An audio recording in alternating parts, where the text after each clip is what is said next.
بسم الله الرحمن الرحیم. دوستان ښه راغلاست.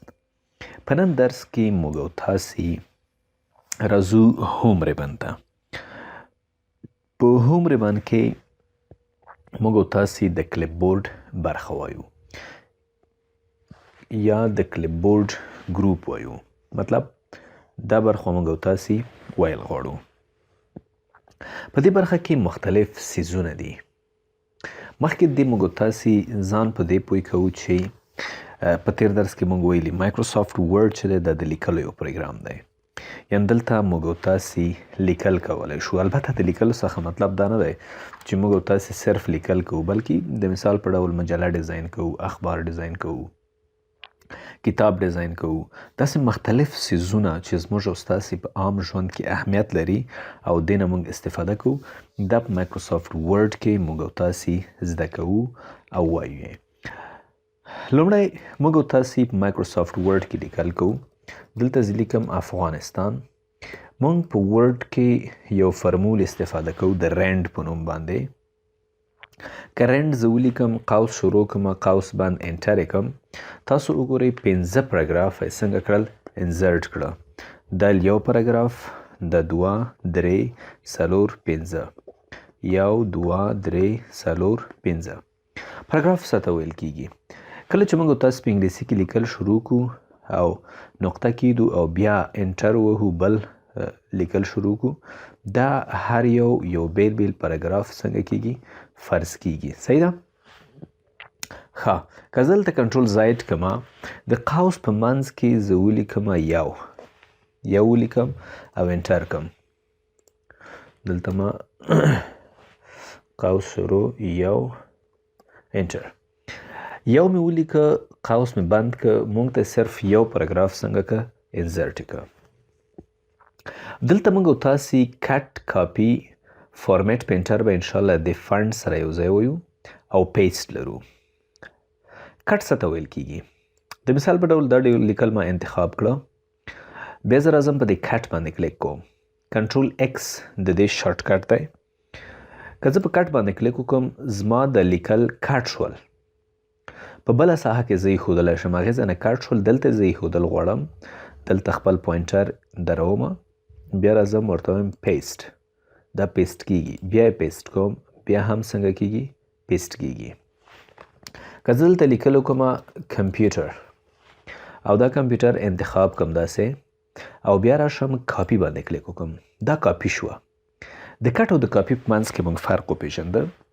کله چې موږ یو څیز کټ کو، یعنی کنټرول ایکس د کیبورډ څخه ووهو او یا دلته د اپشن څخه موږ په کټ باندې کلیک وکړو، د هغې ځای څخه دا څنګه کیږي، له منځه ځي، اصلي موقعیت څخه کټ کیږي.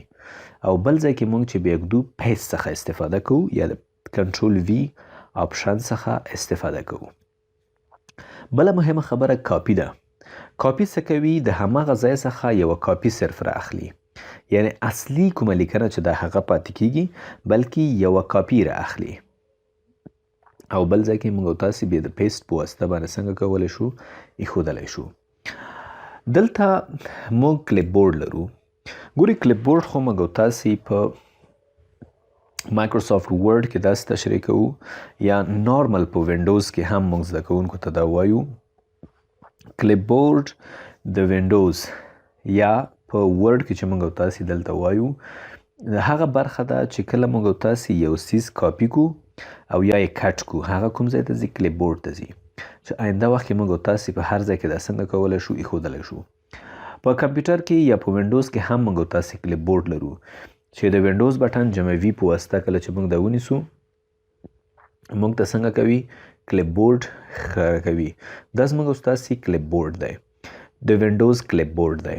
ګوره ما مختلف څیزونه کاپي کړي دي، ځکه بیا وینډوز بټن جمع وي ونیسم، دلته ما مختلف څیزونه څنګه کړي دي، کاپي کړي مو دي.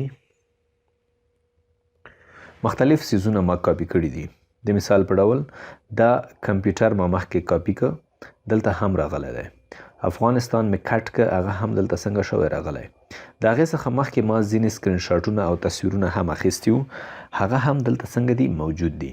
یعنې دا وینډوز کلپ بورډ دی چې اکثره تاسو کولی شئ د وینډوز ټریننګ ویډیوګانې زموږ پیدا کړئ، په هغې کې دا مطالعه کوئ. بل دا د مایکروسافټ ورډ کوم کلپ بورډ چې دی، کوم څیز چې موږ کاپي کوو، د مثال په ډول دا زه دې څخه انتخابوم، کټ کوم چې کټ یې کړم دا راځي کلپ بورډ ته، یا د افغانستان زه انتخابوم کاپي کوم دا کلپ بورډ ته راځي، چې بیا آینده وخت کې موږ د دې څخه څنګه کولی شو استفاده کولی شو. دې ساحې ته زه راځم، که زه اوس دلته پیسټ وهم افغانستان پیسټ کیږي، که څومره زه پیسټ وهم افغانستان پیسټ کیږي. ولې؟ ځکه په کلپ بورډ کې لومړی دلته افغانستان انتخاب شوی دی، خو که چیرې زه دا پیسټ کول غواړم نو بیا په دې باندې دا څنګ کې د کوچنی بټن وینئ، په دې کلیک کوو، ورته وایو پیسټ، بیا پرې کلیک کوو پیسټ. موږ بل ځای کې دا څنګه کولی شو پیسټ کولی شو، یا کمپیوټر موږ پیسټ کول غواړو دا هم پیسټ کوو. صحیح ده؟ پیسټ آل باندې که کلیک وکړو ټول راته پیسټ کوي، کلیر آل، کلپ بورډ زموږ پاک شو. دلته وګورئ پیسټ آپشن هم څنګه شو، صفا شو. نو دا و د نن ورځې زموږ یو کوچنی درس وبښئ، وړوکی درس چې په دې کې موږ او تاسې د کلپ بورډ په اړه باندې ډېر څه معلومات ترلاسه کړل. کلپ بورډ مو وپېژنده، کټ او کاپي مو هم وپېژندله.